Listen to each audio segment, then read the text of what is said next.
momento, que esto me remueve más la cabeza. He buscado la información más actualizada. ¿Listo?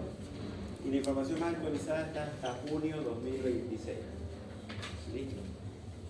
Y está más en relación a la medicación actualizada. Desde el año 2023 para el 2024 es que se cambió la terminología de lo que era la esteatosis hepática. No alcohólica, No alcohólica, ¿no es cierto?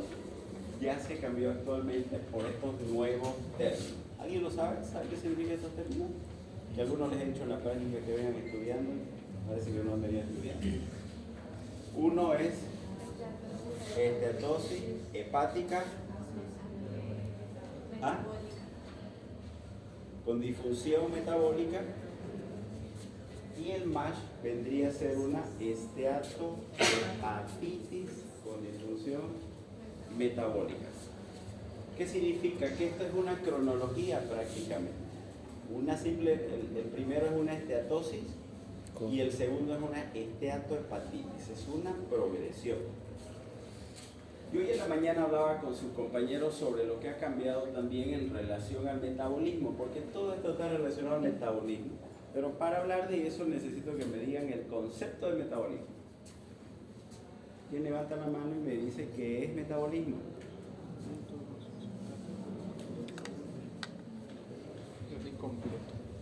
¿Qué es metabolismo? Es la síntesis de sustancias químicas que podría ser, digamos, para conseguir energía o utilizar energía. ¿Alguien tiene algún otro concepto? Conjunto de reacciones químicas. Involucra lo que es el anabolismo y el catabolismo. Esas son las dos formas dentro del metabolismo, ¿cierto? Conjunto de reacciones químicas en el cual mi organismo va a transformar, ¿qué cosa? Los alimentos en energía. Eso es metabolismo, reacciones químicas en el que mi organismo va a transformar, ¿no es cierto?, los alimentos en energía. Reacciones químicas. Entonces, ese metabolismo puede verse alterado por un sinfín de situaciones. Entonces, en lo que es el MASH, la esteatosis hepática, ahora se sabe que está relacionado a la disfunción metabólica. Significa que es una alteración también del metabolismo. ¿Será que puede haber disfunción hepática, metabólica, esteatosis hepática, sin alteración del metabolismo? Y cuando hablo de metabolismo, el principal que está alterado y que es uno de los comunes denominadores es el sobrepeso o es la obesidad. ¿Será que puede haber esteatosis hepática sin sobrepeso o sin obesidad? Estamos hablando no relacionada al alcohol.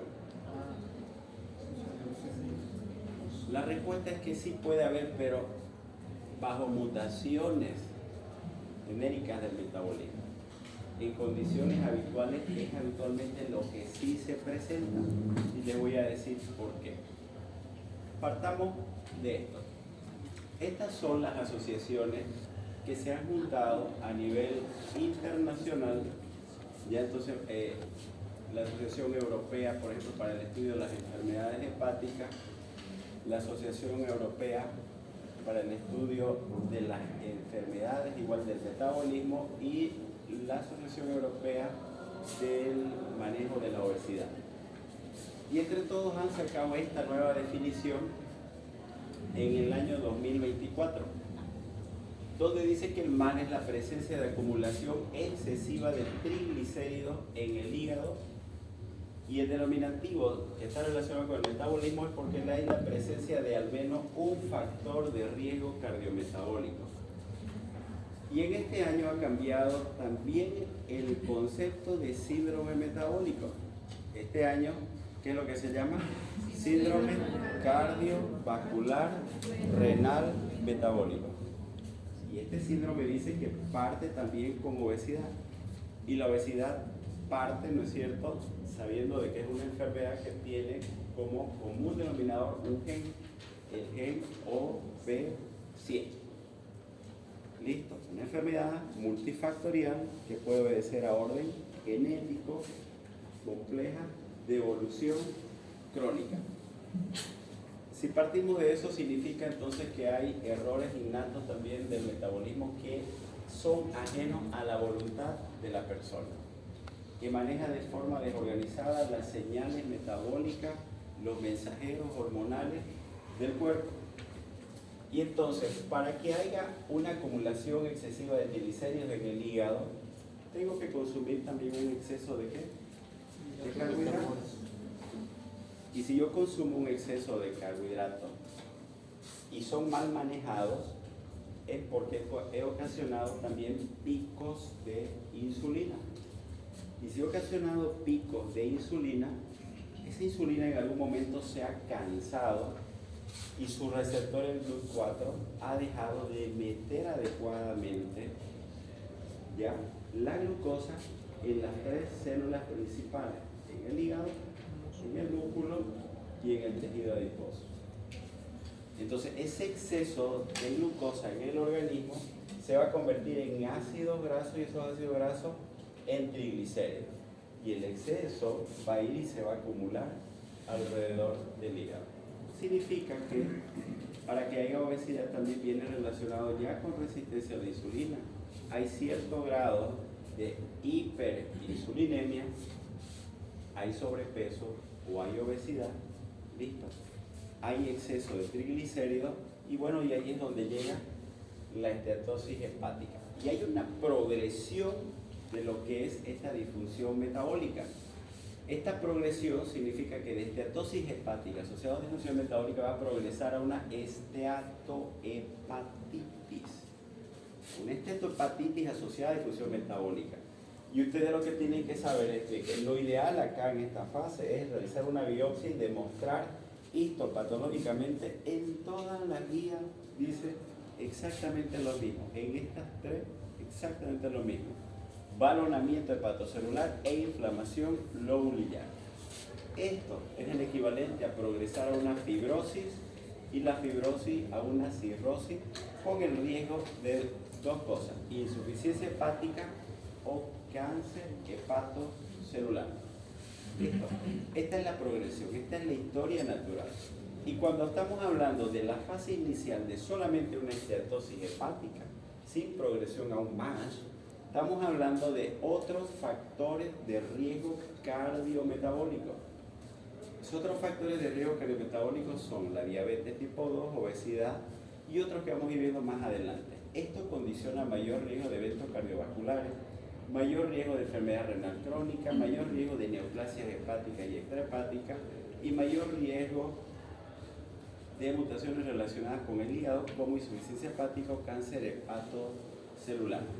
Antiguamente, cuando se hablaba de síndrome metabólico, lo manejaba el internista, muy aparte si había un problema renal el nefrólogo, muy aparte el cardiólogo si había un problema cardíaco, ¿listo? Y muy aparte el hígado, o el hepatólogo, o el gastroenterólogo, o el internista, todos eran por todos lados. Por eso ahora se ha visto de que partiendo de resistencia a insulina, obesidad, va a repercutir en el metabolismo en toda esta secuencia de órganos. En el metabolismo de los glúcidos, metabolismo de las proteínas, metabolismo de los carbohidratos, va a interferir, listo, la resistencia a la insulina con la diabetes con sus complicaciones, afectación renal, desarrollo de hipertensión, riesgo cardiovascular, infarto, embolia. Y entonces las medicaciones que hoy en día están sacando va a ser en disminuir o proteger o reducir el riesgo cardiovascular desde el punto de vista sin afectación más cardíaca o el riesgo de progresión a nefropatía terminal si la afectación va más a nivel renal. Entonces, hoy en día lo que se quiere saber más que todo, o ustedes como médicos, es de que si sabemos que el pilar fundamental en esto es la obesidad, yo debo centrarme en tratar la obesidad y los factores de riesgo antes de evitar la progresión a todo lo demás.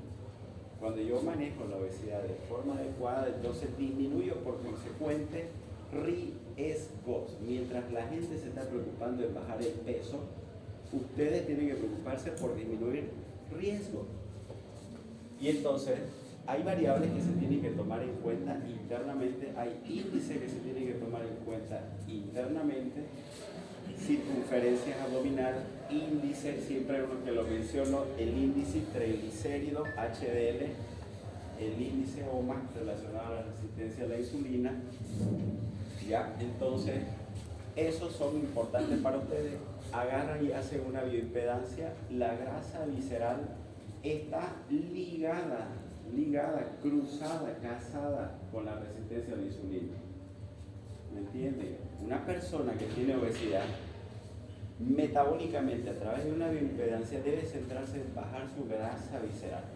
La grasa visceral es aquella que no se ve en el espejo, es aquella que es interna, aquella que rodea sus órganos, aquella que cuesta más eliminar.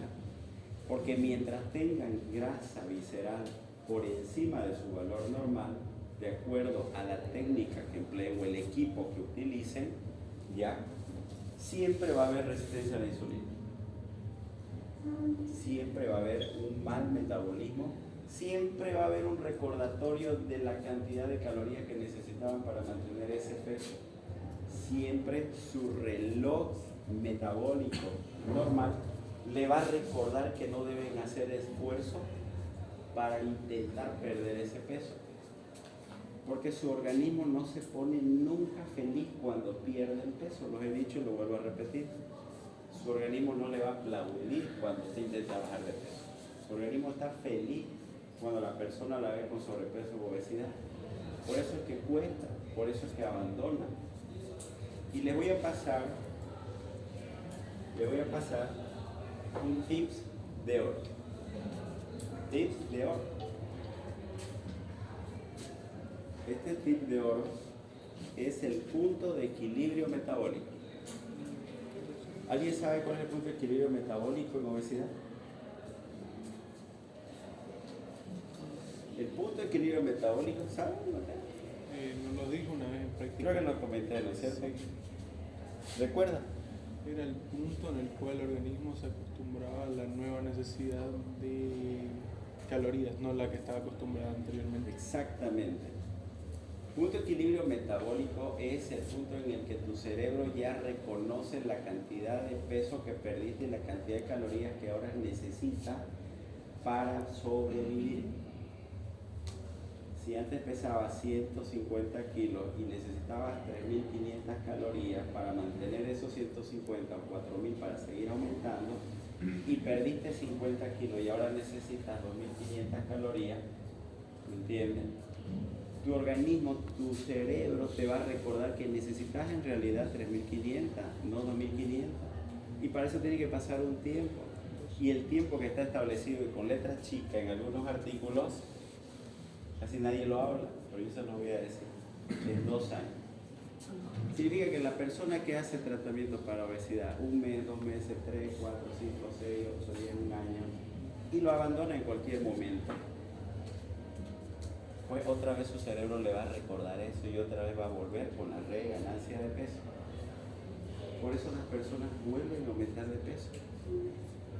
Por eso las personas saben que no les funcionó nada. Hice 1000 dietas, 1000 tratamientos y nada me funcionó. Pero las personas que se comprometen verdaderamente, pues tranquilamente lo logran hasta ese tiempo. 2 años. ¿Listo? Entonces, eso es lo que se tiene que centrar la persona en manejar. La teoría del doble impacto sigue manejándose. La teoría del doble impacto ya es la progresión de la esteatosis simple al MASH. Así de puntual. Es como pasa de ser un MAS a ser un MASH. ¿Listo? Y ocurre por 2 golpes secuenciales. El primer impacto, la acumulación de grasa. Le metes superalimentos concentrados, con conservantes, ¿listo? Refinados, con sedentarismo, más que cosa, obesidad con resistencia a la insulina. Eso que va a aumentar el exceso de carbohidratos, ácidos grasos libres, tejido adiposo, suma de la dieta, que se va a estimular a nivel del hígado, la lipogénesis, y va a disminuir la beta-oxidación de los ácidos grasos. ¿Qué significa que disminuya? Que más bien se van a acumular. No se olviden que dentro del organismo la grasa ya ocupa más volumen que el músculo. Por lo que cuando una persona pierde 1 kilo, entonces se siente quizás mucho más holgada, más delgada. Y esto va a terminar en qué cosa? En una esteatosis hepática, acumulación de triglicéridos en el hepatocito.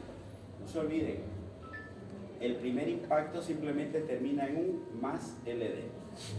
El segundo impacto ya es un daño directo a nivel hepatocelular, con disfunción mitocondrial, estrés oxidativo, liberación de citoquina, disbiosis intestinal, por si acaso, activación de células estrelladas, procesos proinflamatorios, profibróticos, ¿listo?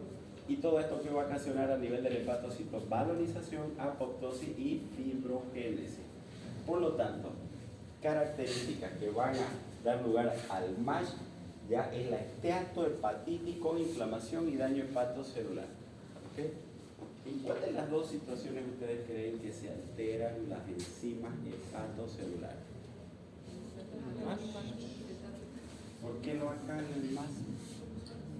Porque en el MASH ya hubo un daño a las células hepáticas. Ya hay un daño hepatocelular. Entonces, ni bien hay el daño, se liberan las enzimas y se liberan. Ojo con este dato. En las etapas iniciales sí pueden encontrarlo elevado, pero en etapas avanzadas o terminales se agota tu reserva hepática y cae, al igual que en una hepatitis crónica. En una hepatitis B crónica no es igual que una hepatitis B aguda. Ya no hay destrucción, ya no hay tanta destrucción hepatocelular, pero tu GGT está totalmente elevado. ¿Ya? Entonces el primer impacto acumula grasa en el hígado, el segundo impacto genera inflamación y fibrosis, llevando al MASH y sus complicaciones. Entonces no se olviden, entonces el MASH lleva a qué cosa? A la fibrosis, y este puede progresar a qué cosa? Cirrosis y cáncer hepatocelular. Vamos a hablar sobre esto todo el tiempo. El cuadro clínico, ¿no es cierto? Que vamos a decir. ¿Cómo sé yo que puede ser una esteatosis hepática? El paciente lo describe como un disconfort abdominal, disconfort supraumbilical o en mi abdomen superior. Siento llenura, siento hinchado, hay una fatiga inespecífica, molestia o pesadez, como un disconfort o una sensación de plenitud. Puede estar un poco grande el hígado, sí, ¿ya? Y puede ser descubierta habitualmente incidental, ¿ya? Las transaminasas pueden estar normales y pueden permanecer estables durante años. En cambio, en el MASH, igual puede ser asintomática, pero aquí las transaminasas son las que pueden estar elevadas, pero en algunos casos o inicialmente también pueden estar normales. El problema radica ya cuando pasamos a una cirrosis y comenzamos a tener lo que son los estigmas de una hepatopatía crónica. ¿Ya? Entonces trombocitopenia, esplenomegalia, ascitis, edema, ictericia, ¿ya? Encefalopatía hepática o hemorragia digestiva alta. No se olviden la historia natural. MASH, fibrosis, cirrosis y carcinoma hepatocelular. Vamos a seguir adentrándonos un poco más con estos algoritmos. Este algoritmo es del año 2024, cuando se publicó por estas revistas europeas, ¿ya? La nueva clasificación. Y hablaba de una enfermedad hepática esteatóxica. Esta esteatosis hepática identificada sea por imagen o por biopsia. Entonces lo primero que ustedes tienen que ver es de que si hay riesgos cardiometabólicos o criterios cardiometabólicos. Y los criterios cardiometabólicos, si se recuerdan, los componentes del síndrome metabólico son básicamente eso. Lo vamos a ver enseguida. Si hay algún componente de riesgo, lo segundo que tienen que descartar es el componente alcohólico. Descartar componente alcohólico. Si hay antecedente de consumo de alcohol. Si no hubiera antecedente de consumo de alcohol, pero hay un criterio cardiometabólico, entonces lo encajo en un más LD. Si existiera inflamación y balonamiento en la histología, entonces ya estamos frente a un MASH. Ahora aquí cambia la figura. Si no hay antecedentes de consumo de alcohol y no hay criterios cardiometabólicos, busquen otra causa de esteatosis, enfermedad hepática inducida por fármacos, monogénicas, ya, o otras misceláneas. Y si no hay otra causa de esteatosis, bueno, pueden asumir la enfermedad hepática esteatósica de causa criptogénica. O sea, es lo último que podrían pensar descartado todo, entonces le echo la culpa y le pongo el nombre de criptogénica, que no se pudo determinar ninguna causa en absoluto. ¿Ya? Si hubiera pero consumo de alcohol, se dice que en las mujeres cuando es más de 20 gramos diarios de alcohol o en los valores mayor a 30 gramos. ¿Ya? Si hay esto, entonces lo siguiente que debo averiguar, si supera más de 50 gramos o si supera más en la mujer o si supera más de 60 gramos en hombre. En ambas situaciones son diferentes. Si solamente son 20 gramos en mujer y 30 en hombres, entonces se lo denomina enfermedad hepática relacionado con el alcohol. ¿Ya? Y el MET-ALD, ¿ya? Solamente cuando es de 20 a 50 en mujeres y de 30 a 60 en hombres. Y la enfermedad hepática relacionada con el alcohol, más de 50 en mujeres y más de 60 en hombres. Más grave. ¿Listo? Entonces, estos son los factores de riesgo cardiometabólico que definen a la esteatosis hepática. Repito, ven una esteatosis hepática, sea grado 1 o leve, grado 2 o moderada, grado 3 o severa, busquen criterios de riesgo cardiometabólico. ¿Ya? El primero, sobrepeso, IMC mayor a 25. Mayor a 25.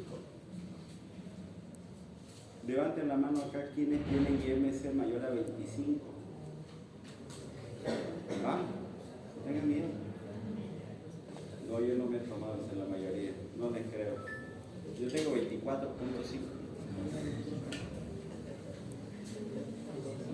28, en serio. Julio, no te creo que tenga 25. No, 19. 19. En relación a la circunferencia de la cintura varía si son europeos, asiáticos, japoneses, ¿ya? Mayor a 94, mayor a 90 o mayor a 85 en hombres. Tomen como referencia, habitualmente no van a ir a los asiáticos. Tomen como referencia a los europeos mayor a 94 en hombres o mayor en 80 a mujeres. En relación a la disglucemia, que es el término que se maneja, o diabetes tipo 2, toma en cuenta tanto a los que son prediabéticos o diabéticos tipo 2. Tanto los criterios para prediabetes como para diabetes encajan en riesgo cardiometabólico. Está además mencionando, están una hermosura ahí, que son los mismos que los ha publicado la ADA desde hace muchos años atrás. En relación a los triglicéridos se sigue manteniendo mayor a 150 o el que esté en tratamiento hipolipemiante.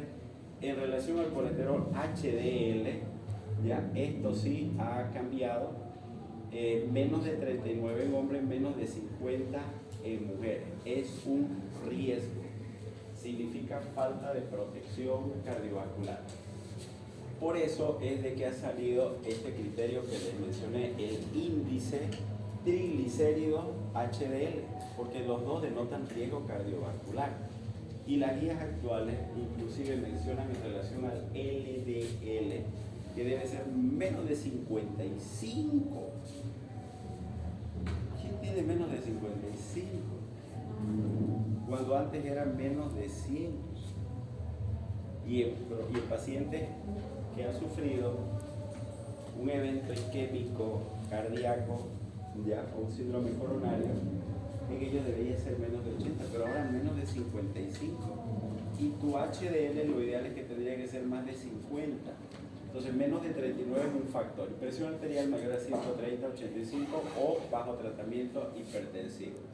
¿Listo? Miren, la prevalencia global estimada del MASLD de la población general, en 2016 25% y actualmente hasta el 2024 era el 30%, va en aumento, ¿ya?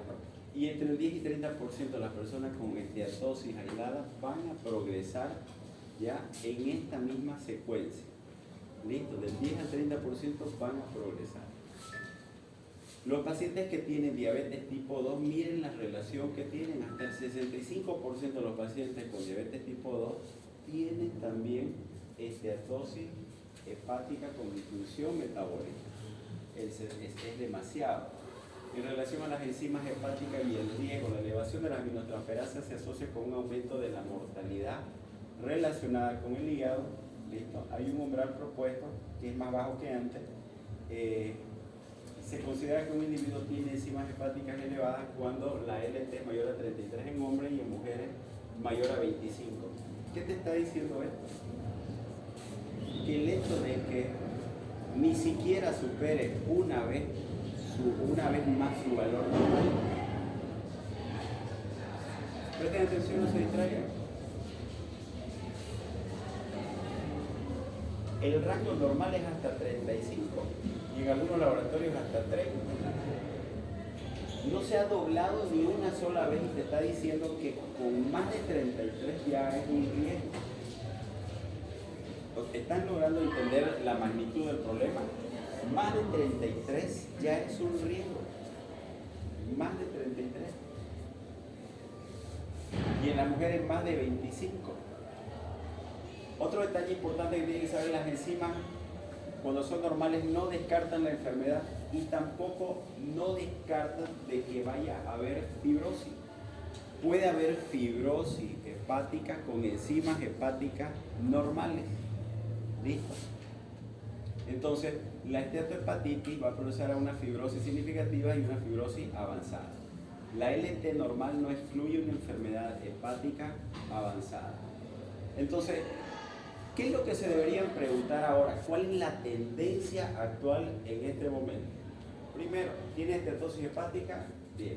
Segundo, ¿hay factores de riesgo cardiometabólico? Perfecto. Ahora me toca utilizar criterios que me permitan ver si hay fibrosis hepática o no. Eso es lo que yo quiero ir a saber. Y entonces el riesgo de resultados relacionados con el hígado aumenta conforme progresa la fibrosis, y entonces acá ya aparecen clasificaciones. Sin fibrosis se lo llama como F0, ¿ya? O F1, fibrosis leve F2, fibrosis moderada F3 o con fibrosis avanzada F4 o cirrosis. ¿Qué me condiciona el hecho de que haya fibrosis? El hecho de que haya fibrosis me condiciona, ¿no es cierto?, una mortalidad hepática, mayor hospitalización, mayor riesgo de cáncer y una mortalidad global en general. Cuando tenemos un paciente que está internado en sala por un proceso hepático crónico, una cirrosis o sus complicaciones, ustedes no se dan cuenta lo tan subestimado que es ese paciente. Tan subestimado. Porque es algo tan terminal, ¿ya?, que no se lo está valorando lo que sufre y lo que conlleva tanta alteración en su organismo, con la coagulación, con las proteínas, con la alimentación, con el cerebro, con el corazón, con el abdomen, con todo el manejo del metabolismo en realidad, ¿ya? Entonces, imagínense dentro de lo que hablamos ahora del metabolismo: obesidad, resistencia a la insulina, diabetes, hígado graso. ¿Qué es lo que quiero evitar? Que llegue el paciente, y esa debe ser su meta de ustedes, evitar que llegue a tener fibrosis. Y hay un punto en el que nos vamos a estancar en Bolivia y se los voy a comentar más adelante cuál. ¿Cuáles son los riesgos asociados más allá del hígado? Miren, el hecho de tener solamente una esteatosis hepática con disfunción metabólica representa un mayor riesgo de múltiples enfermedades sistémicas y ciertos cánceres extrahepáticos. Hay un riesgo relativo 1.4 veces más de enfermedad cardiovascular no mortal, enfermedad coronaria, insuficiencia cardíaca, enfermedad renal crónica, diabetes tipo 2, polineuropatía periférica relacionada con diabetes, apnea obstructiva del sueño, ¿me entienden? Mortalidad general relacionada con el cáncer no aumenta en la población general, pero sí aumenta el riesgo del carcinoma hepatocelular o de tiroides o a nivel gastrointestinal. Lo que significa de que a nivel en general metabólico, cardiovascular y con la diabetes tiene un comportamiento mucho más agresivo. ¿Cuáles son los factores que van a modificar la historia natural del MAS? La diabetes tipo 1 y la obesidad, especialmente la obesidad abdominal, la que le comentaba. La obesidad relacionada a la grasa visceral, específicamente esa. esa es la que tiene mayor impacto en la progresión. Les dije a un inicio, no me interesa cuánto de grasa subcutánea tienen, cuánto tienen en el brazo, cuánto tienen en la pierna, cuánto en porcentaje tienen, cuánto han perdido de grasa subcutánea en una bioimpedancia. Lo que me interesa es saber cuánto ha ido bajando su grasa visceral en el tiempo. Y les decía ahora en la mañana, ¿pueden ustedes ir bajando de peso y empeorando su estado de salud? Y alguien respondió muy bien, ¿ya? Porque el bajar de peso solamente es un término numérico, semanal, quincenal o mensual, de una balanza o una báscula. Pero no me evalúa internamente cómo está su composición corporal. Puedes perder peso a expensas de una inflamación metabólica con retención de líquidos extracelulares. Puedes bajar de peso a expensas de perder músculo y entrar en una obesidad sarcopénica. Listo. Y la persona sentirse peor. ¿Ya? Entonces, por eso es que no todos los tratamientos funcionan en las mismas personas igual. Cada caso se individualiza. No es lo mismo que se maneja un paciente que tiene un MASH, que se maneja uno que tiene un MASH LD. No es lo mismo uno que tiene una resistencia a la insulina severa que uno que tiene diabetes en tratamiento con insulina. No funciona igual. No es lo mismo en alguien que tiene 70% de su cuerpo que es músculo y 30% que es grasa en una persona de 150 kilos que alguien que tiene al revés, más grasa que músculo. Funcionan totalmente diferentes su metabolismo. Por lo tanto, el paciente que tiene, miren, solamente diabetes más obesidad condiciona mayor riesgo, sobre todo en las personas mayores de 50 años y mujeres posmenopáusicas y personas con múltiples factores de riesgo cardiometabólicos, a la fibrosis progresiva y desarrollo de cirrosis y sus complicaciones. El hecho de tener diabetes y obesidad es grave realmente. ¿Listo? Entonces, ¿cuál es el principal predictor de complicaciones o de progresión a cirrosis? La fibrosis. ¿Ya? Entonces, la única forma de poder confirmarlo esto es a través de una histopatología. Entonces, el MASH LD confirmada por biopsia, el estadio de fibrosis es el predictor más fuerte de una mortalidad relacionada en el hígado y cáncer hepatocelular. Lo estoy repitiendo tantas veces que en el examen se van a olvidar. Eso habitualmente ocurre. ¿Cuáles son los factores? Miren esto de acá. No se olviden, ¿qué factores aceleran la progresión en una persona con estenosis hepática a fibrosis hepatocelular? La edad avanzada, mayor a 65 años. Estados posmenopáusicos, etnia hispana. Factores de riesgo cardiometabólico, diabetes, obesidad, lipidemia o hipertensión arterial.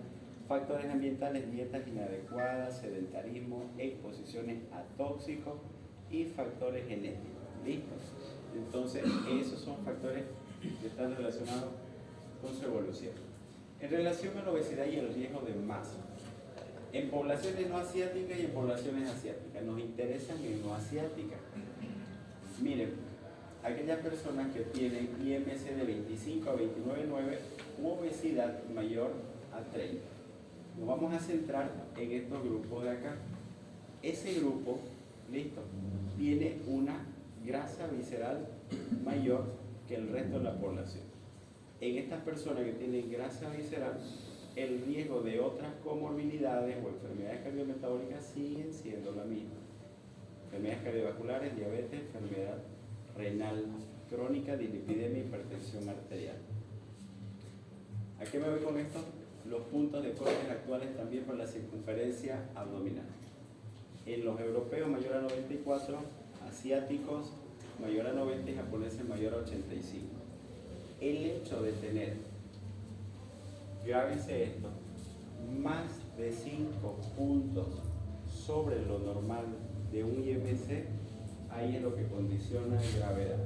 Una persona que pasa de 25 a 30, subió 5 puntos, ese es el que es más peligroso que el que se queda estacionado de forma intermedia.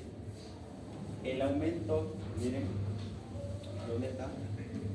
el riesgo relativo ajustado a la cirrosis aumenta 1.3 veces más por cada aumento de 5 unidades en el IMC bajo un seguimiento de las personas que se hizo en 6.2 años. Por lo tanto, sí es importante evaluar el IMC de forma secuencial, cada 3 meses, cada 6 meses. Bueno, ustedes ya la saben, la fórmula, ¿no es cierto? Entonces, un aumento de peso mayor a 5 kilos también se asoció con una progresión de fibrosis junto con una resistencia a la insulina y una estetosis hepática más pronunciada. Aumento 5 pesos de kilo de forma brusca con resistencia a la insulina y una estetosis hepática severa o grado 3. Cuando estoy en estetosis hepática, quiero que recuerden algo. ¿Eso puede revertirse o no? Mientras no haya fibrosis, sí. Entonces, por lo tanto, sí se lo puede traer y hacer revertir y que ese hígado quede como nuevo. Por lo tanto, el aumento del peso, resistencia a la insulina y una estetosis severa aceleran la progresión a fibrosis. Súmele diabetes, súmele más factores de riesgo cardiometabólico. Basta un factor de riesgo cardiometabólico con estetosis hepática y ya tiene más LD la persona. En relación a la diabetes, ¿qué es lo que ocurre? Es lo más prevalente, lo más común. Entonces acá, cuando yo tengo un paciente diabético obeso con más LD, tengo que saber de que puede progresar más fácilmente a fibrosis y carcinoma hepatocelular. Y entonces yo tengo que ver la manera más rápida para ver si no está en riesgo de fibrosis. Entonces tengo que recurrir a diferentes estudios para poder encontrar esto. Y uno de los estudios que se hace es la elastografía transitoria controlada por vibración o técnicas de resonancia magnética. La elastografía transitoria controlada por vibración sería una técnica fantástica a nivel mundial. ¿Me puede preguntar si hay en Santa Cruz esto? Ahí en Santa Cruz. Vale.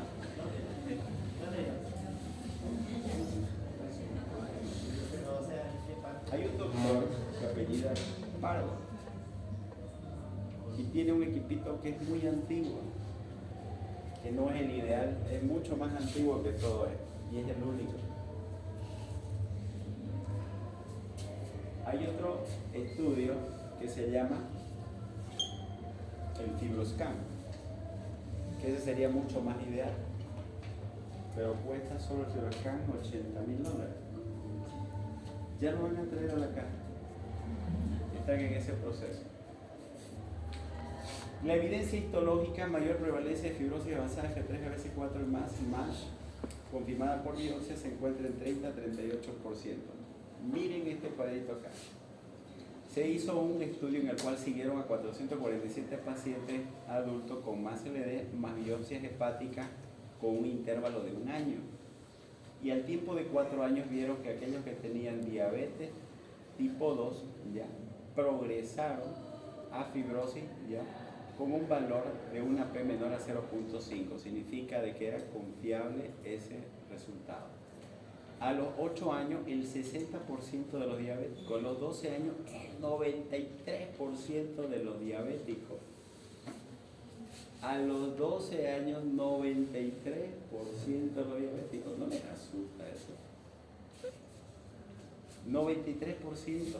Mire el valor P. Menor a 0.05. En relación a hipertensión y dislipidemia, ¿qué se sabe? Ambos, de cierto, están relacionados también. Entonces, la hipertensión per se se ha asociado a la progresión de fibrosis en un gran metaanálisis con múltiples estudios clínicos. Hay un gran impacto. Miren, aquellos que no tienen factores cardiometabólicos no progresan a fibrosis. Pero cuando yo le coloco hipertensión y dislipidemia, tengo 1.8 veces más riesgo de desarrollar fibrosis. El solamente hecho de tener diabetes me aumenta el riesgo cardiovascular 5 veces. Tener diabetes más hipertensión me aumenta 10 veces más el riesgo de diabetes. Y si tengo estetosis hepática con diabetes e hipertensión, casi 2 veces más el riesgo de desarrollar fibrosis y cirrosis hepática. ¿Por qué aumenta el riesgo? Aumento de la inflamación, disfunción endotelial, promueve la activación de células estrelladas y progresión de fibrosis y acelera la progresión de cirrosis y cáncer hepatocelular. En la menopausia también ocurre lo mismo. Antes de la menopausia la mujer estrogénicamente está protegida, pero después que ocurre la menstruación, ya vale decir, después de los 50 años aumenta 2.4 veces más el riesgo de desarrollar esteatosis hepática con disfunción metabólica. Se hizo un estudio multicéntrico ajustado, todos son resultados de estudios. ¿Por qué ocurre habitualmente la esteatosis hepática? Miren, aquí hicieron una relación entre la posmenopáusica y la premenopáusica, con peso normal y con peso normal ambas. Y después de incluirla, bueno, llegaron a la conclusión, ¿no es cierto?, que había 2.4 veces más riesgo. Y lo que pasa es de que después de que tienen la menopausia, disminuyen los estrógenos, aumenta la grasa visceral, mayor inflamación, activación de células estrelladas, progresa fibrosis, mayor riesgo de cirrosis y cáncer hepatocelular. Una de las principales intervenciones, a ver, cuando hablamos de resistencia a insulina, cuando hablamos de hígado graso, 3 habitualmente son los pilares. Lo dijo la Asociación Americana de la Diabetes 2026, lo ratifica. 3 son los pilares, no hay vuelta. 1, la alimentación. 2, el ejercicio. Y 3, la medicación. No es lo mismo actividad física que ejercicio que entrenamiento. Actividad física, agarro y me muevo, camino, el que reparte el periódico y es gordito, me va a decir caminé todo en la mañana desde las 5 hasta la 1 de la tarde y usted me dijo de que debo caminar 150 minutos semanales para disminuir riesgo cardiovascular de acuerdo a criterios de Framingham, ¿me entiendes? O sea, eso puede decir, pero no es así. La actividad física no sirve si está dentro de tu rutina de estrés diaria bajo trabajo sometido. Estás liberando cortisol todo el tiempo. El ejercicio como tal tampoco. ¿Por qué? Porque el ejercicio que no es estructurado no lleva a una secuencia de activación muscular efectiva.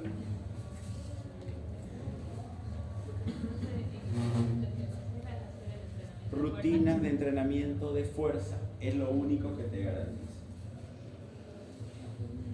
Rutinas de entrenamiento de fuerza. Y para eso significa que deben tener un entrenador. Todos lo miraron. Contratado, mire, tengo sin trabajo. Bien, entonces, rutina de entrenamiento, no hay otra cosa. Y el tercer pilar es medicamentos. Y vamos a ver qué es lo que hay de nuevo con relación a los medicamentos. En relación a la alimentación, dietas mediterráneas, dietas cetogénicas, hay un montón de dietas. El gran problema radica cuando ustedes agarran y se llevan a su mente la palabra dieta. Cuando ustedes incorporan en su cerebro la palabra dieta, me dio una dieta. Y si están viendo que un profesional de salud le está dando una dieta, por ejemplo, una nutricionista, ustedes van a decir, esto tiene un inicio y tiene un fin, porque yo no estoy acostumbrado a comer esto que me están dando. Por lo tanto, ¿hasta cuándo voy a dar? ¿Qué pereza? ¿Cómo voy a comer esto? No me lleno. Obviamente va a cambiar absolutamente todo. Pero si ustedes agarran y dicen, no es una dieta, es un cambio de estilo de vida que voy a hacer incorporando una mejor alimentación a mi vida a partir de ahora y en adelante, entonces es algo que ustedes van a llevarlo con ustedes. Dejen de hacer dietas, cambien su estilo de vida a un tipo de mejor de alimentación. ¿Okay? Y entonces en el 2024 se hicieron estas preguntas porque se hacían preguntas y recomendaciones con grados de evidencia. Dicen, debería implementarse una política de cribado en el máster de pacientes con riesgo de enfermedad fibrótica en atención primaria o nivel de o a nivel de especialistas no hepatólogos en la población general o solo en individuos con factores de riesgo cardiometabólico. Se debe hacer un screening, en otras palabras, cómo es la rutina que se debe hacer.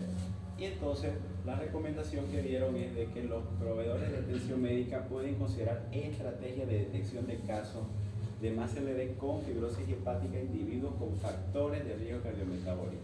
Esta tabla 3 hace alusión a los riesgos, a los criterios cardiometabólicos que les mencioné anteriormente. ¿Ya? Y la otra pregunta que se hicieron es: ¿qué personas en riesgo deberían someterse a una búsqueda de casos de más LD con riesgo de enfermedad fibrótica o progresión de fibrosis en el ámbito de atención primaria para reducir las complicaciones hepáticas? Entonces, los proveedores de atención médica deben buscar más LD con fibrosis hepática, ya sea en individuos con diabetes o en pacientes con obesidad abdominal con factores de riesgo o que tengan alteraciones de las pruebas de función hepática. ¿Listo? Ok. Entonces, ahí es donde aparece de que cómo se debe detectar la fibrosis en la disfunción metabólica que acompaña la esteatosis hepática. Y antes se hacía la relación AST-ALT, y si esta era mayor que 1, entonces hablaba de esteatosis hepática, menos que 1 hablaba de un problema alcohólico. Entonces eso ya cambió, porque por sí sola no me habla nada las transaminasas de cuán importante o cuán grave está el problema hepático. Grábense eso ya cambió. No son suficientes. Entonces las guías recomiendan una estrategia no invasiva en 2 pasos. Estos son los 2 pasos.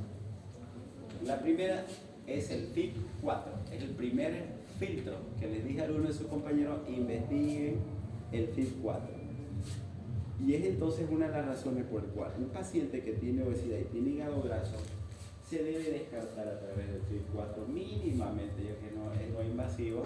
Se debe descartar indirectamente que no haya fibrosis hepática, porque todos los esfuerzos que después va a hacer con la medicación, si quieren tirzepatida, liraglutida, semaglutida, lo que ustedes quieran, si tiene fibrosis hepática, que se llama la regresión de ese hígado no va a ser posible. ¿Ya? Entonces, el FIB-4, ¿qué significa? FIB de fibrosis 4, que utiliza solo 4 variables. 4 variables, nada más. Puntuación sanguínea no invasiva y no patentada. Estratifica el riesgo inicial de fibrosis. A través de una fórmula algorítmica, no es tanto algorítmica, utiliza raíz cuadrada, ahorita lo vamos a ver, se obtienen resultados. Entonces, se habla de un FIB-4 bajo, que significa riesgo bajo de desarrollar fibrosis. Cuando es menor a 1.3 se debe hacer un seguimiento de atención primaria. Cuando está entre 1.3 y 2.67, riesgo intermedio.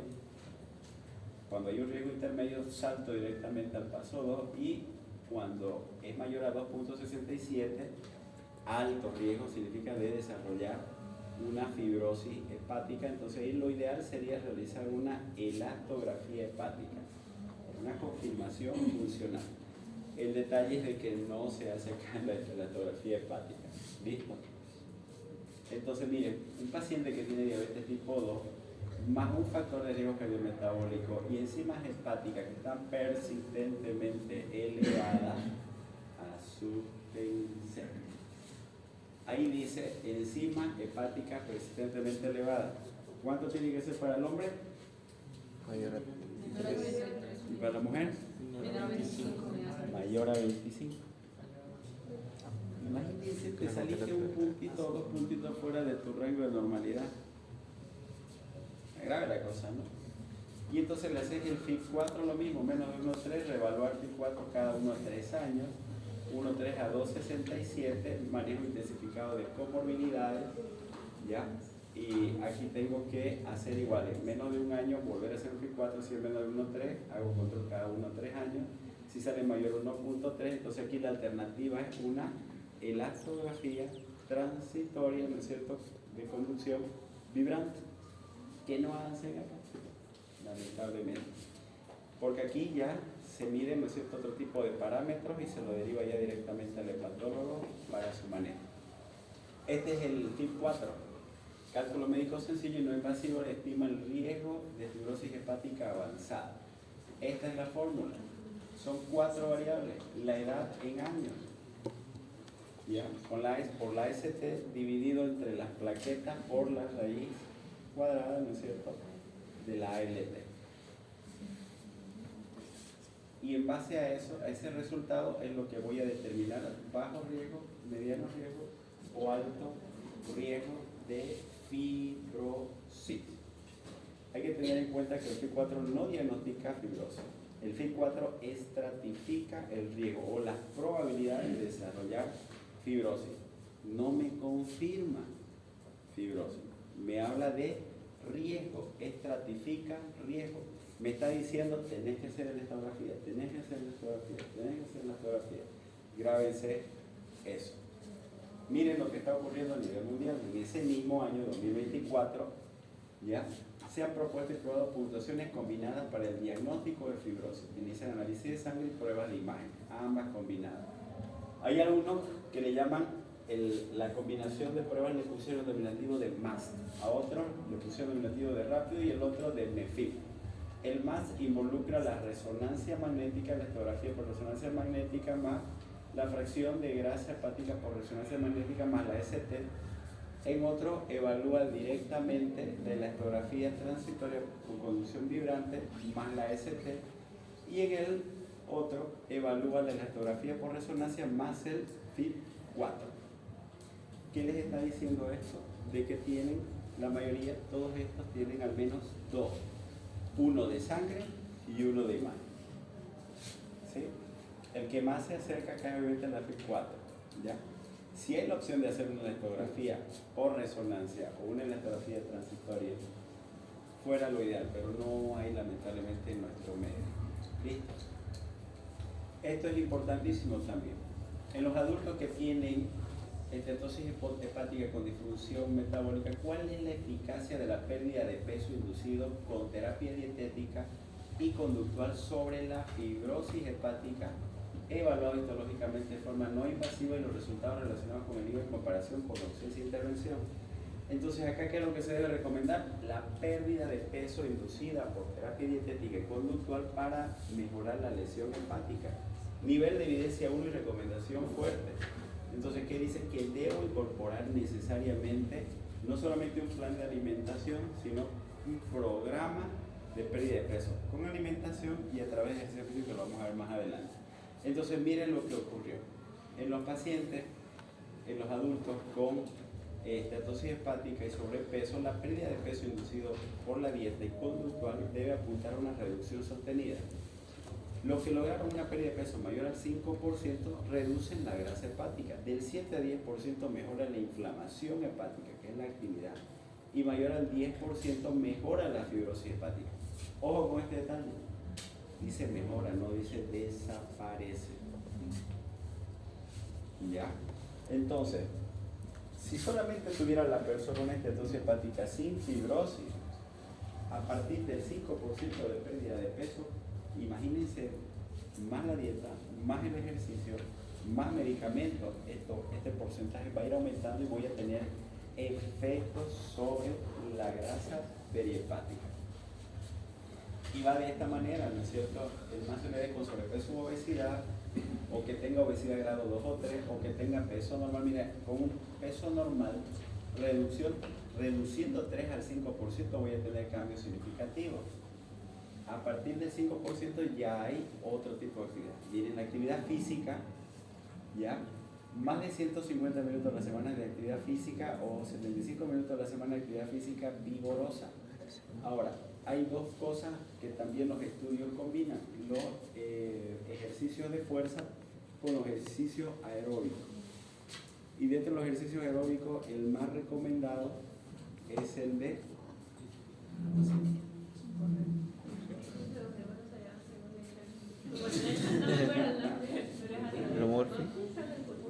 ¿cuál es el aeróbico que está más recomendado? A ver, te subís a la caminadora, el que tiene inclinación.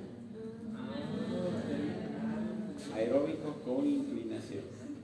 La literatura te dice con una inclinación que deba ser mayor a 2.5 en adelante. Tengo un paciente que está en 18 y usted está subiendo, tiene una pendiente más alta, está escalando ya directamente. La guía te dice entre 2.5 y 6, perfecto. Pero ¿cuánto de inclinación es 18? Bueno, En relación al tratamiento, miren lo que ocurrió en el 2014. El objetivo era tratar la esteatohepatitis y la fibrosis progresiva para prevenir complicaciones hepáticas, vale decir, desarrollar cirrosis. Entonces, habrá medicamentos para cortar esa fibrosis, en otras palabras. Y entonces comenzó a estudiarse este medicamento, el resmetirom. Comenzó a estudiarse este medicamento y decían que si se aprobaba localmente y según la etiqueta, estos pacientes que tenían fibrosis, ¿ya?, no cirrótica, ¿ya?, en estadio 2 deberían ser considerados para el tratamiento con resmetirom.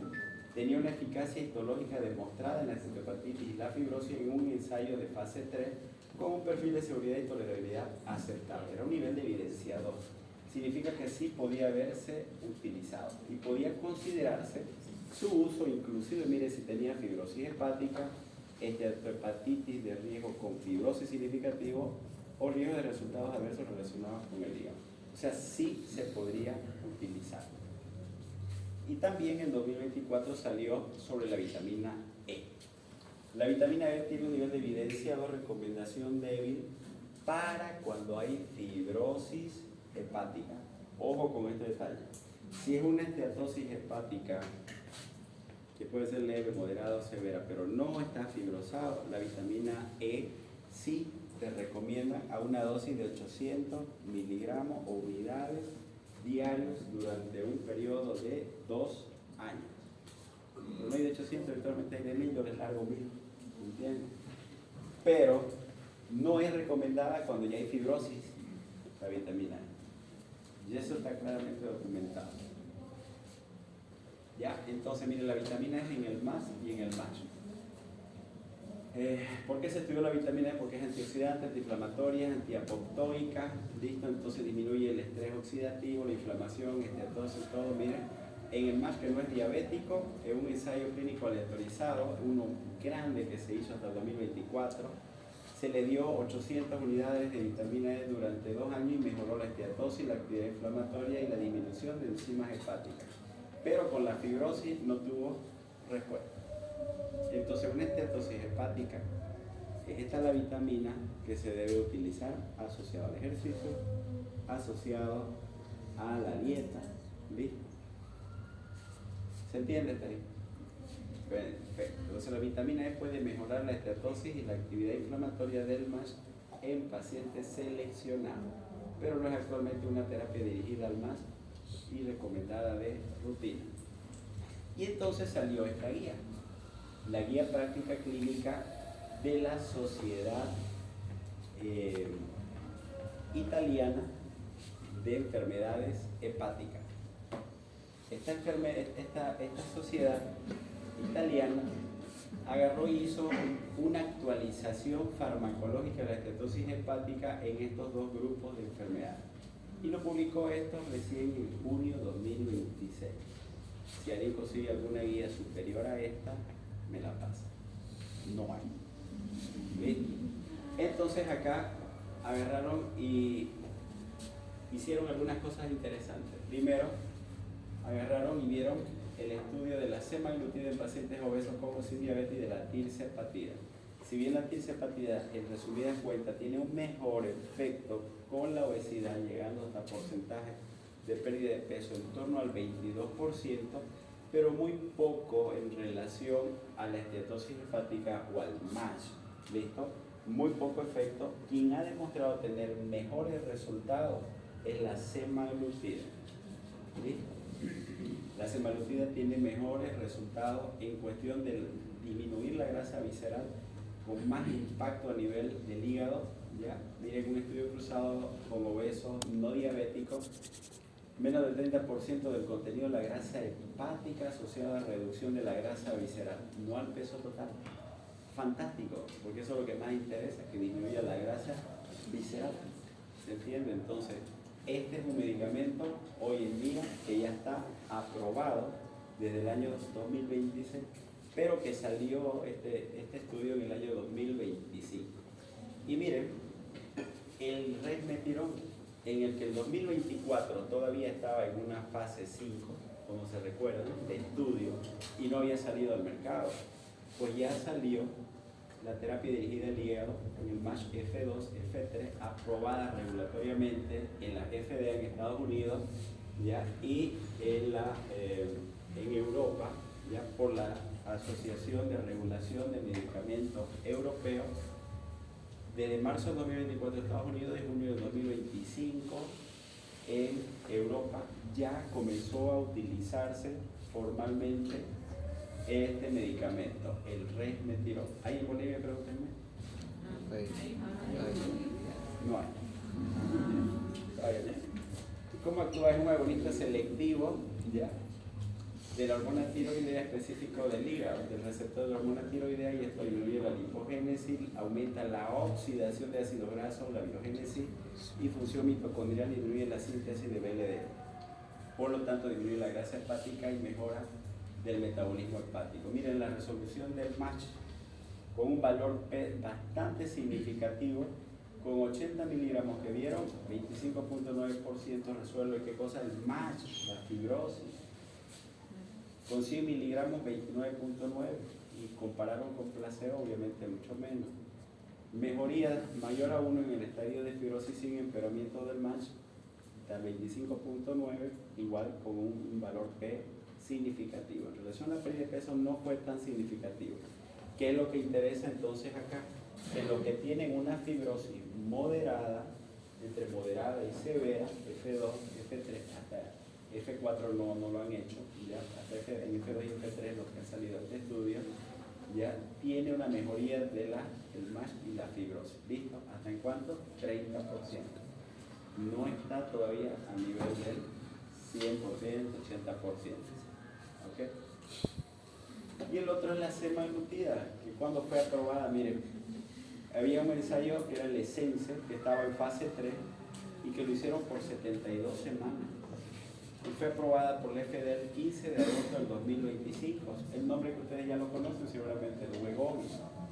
La resolución del MASH, miren cuánto fue, 62.9%.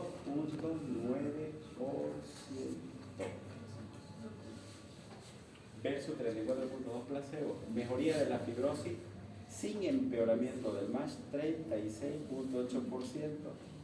Ambos objetivos, ¿qué significa? Resolución del MASH más mejoría clínica, perdón, más mejoría de la fibrosis, 32.7%.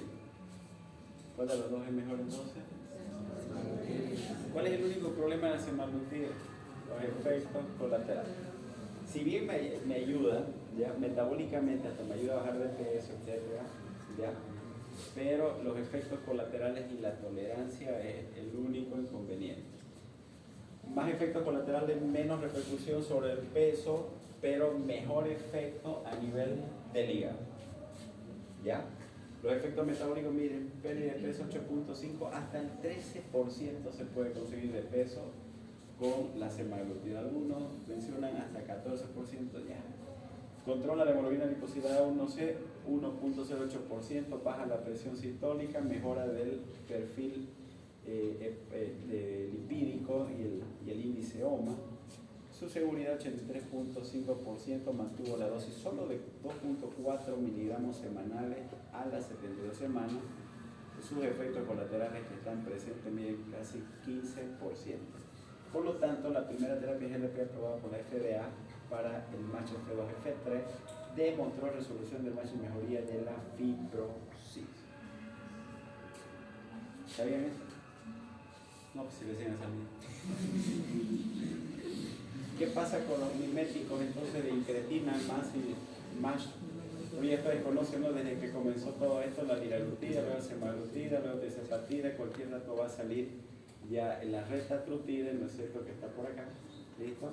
La mayoría están relacionadas con pérdida de peso, pero el que más nos interesa a nosotros, para ustedes, ¿no es cierto?, es la semaglutida. ¿Ok? Esta es la secuencia que se está haciendo actualmente. Hay algunos otros medicamentos, como por ejemplo la metformina. Metformina, cuando ya hay fibrosis y quiero reducir el tema del hígado graso, no me sirve. Si hubiera resistencia a la insulina, si hubiera diabetes, siempre y cuando no haya insuficiencia hepática, sí puede servir. Dislipidemia, si hay demostración, estudiaron para ver si podían las estatinas disminuir la propia grasa que está alrededor del hígado, se vio de que no era sostenible a largo tiempo ni influía en los factores de riesgo cardiometabólico. Ya estamos terminando esta actualización. Este es un mensaje para ustedes hoy. Es un mensaje donde Dios te llamó a más que a curar enfermedades, te llamó a hacer luz en la vida de otros. Ustedes van a ser seres de sanidad, ustedes saben, ¿no es cierto? Ustedes van a llevar vida, van a llevar salud, van a llevar restauración, transformación de un estado de enfermedad a un estado de sanidad del cuerpo. Pero yo los invito, ¿ya?, de que hagan lo que dice Colosenses 3, 23, 4. Que todo lo que vayan a hacer, siempre háganlo de corazón, sin aburrimiento, sin sueño, sin desgano, sin rabia, sin problemas, sin odio, sin pesar.